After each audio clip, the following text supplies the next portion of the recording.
शीर्षादेवम् गौरीपुत्रम् विनायकम् भक्तावासम् स्मरे नित्यम् आयुकामार्थसिद्धये।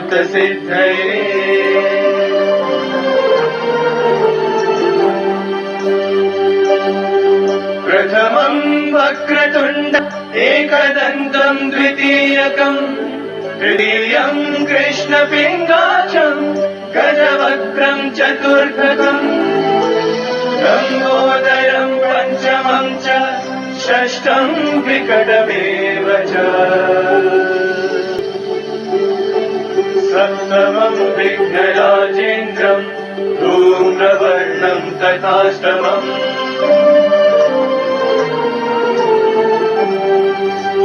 नवमम् बालचन्द्रम् च दशमम् तु विनायकम् एकादशम् गणपतिम् द्वादशम् तु गजाननम् द्वादशैतानि नामानि त्रिसन्ध्यम् यः पठे नरः न च विघ्नभयम् तस्य सर्वसिद्धिकरम् प्रभो। विद्यार्थी लभते विद्या धनार्थी लभते धनम् पुत्रार्थी लभते पुत्रा शार्थी लभते गतिम्। जपे गणपति स्तोत्रम् षड्भिर्मासैः पल्लवे संवत्सरेण सिद्धिम् च लभते नात्र संशयः। अष्टभ्यो लिखित्वाय समर्पये तस्य विद्या भवेत् सर्वा गणेशस्य प्रसादतः।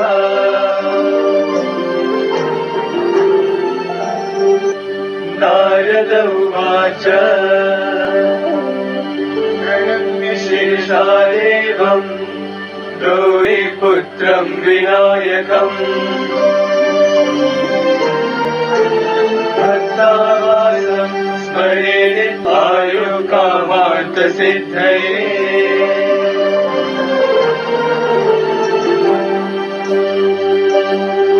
प्रथमम् वक्रतुण्डम् द्वितीयकम् तृतीयम् कृष्णपिङ्गाक्षम् गजवक्त्रम् चतुर्थकम् लम्बोदरम् पञ्चमम् च षष्ठम् विकटमेव च सप्तमम् विघ्नराजेन्द्रम् प्रवर्णम् तथाष्टमम्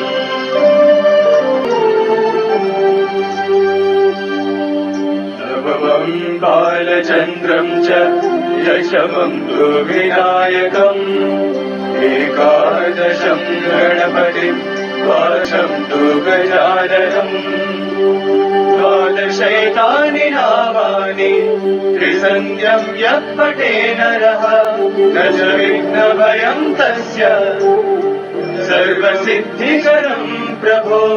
विद्यार्थी लभते विद्या धनार्थी लभते धनम् पुत्रार्थी लभते पुत्रा मोक्षार्थी लभते गतिम्।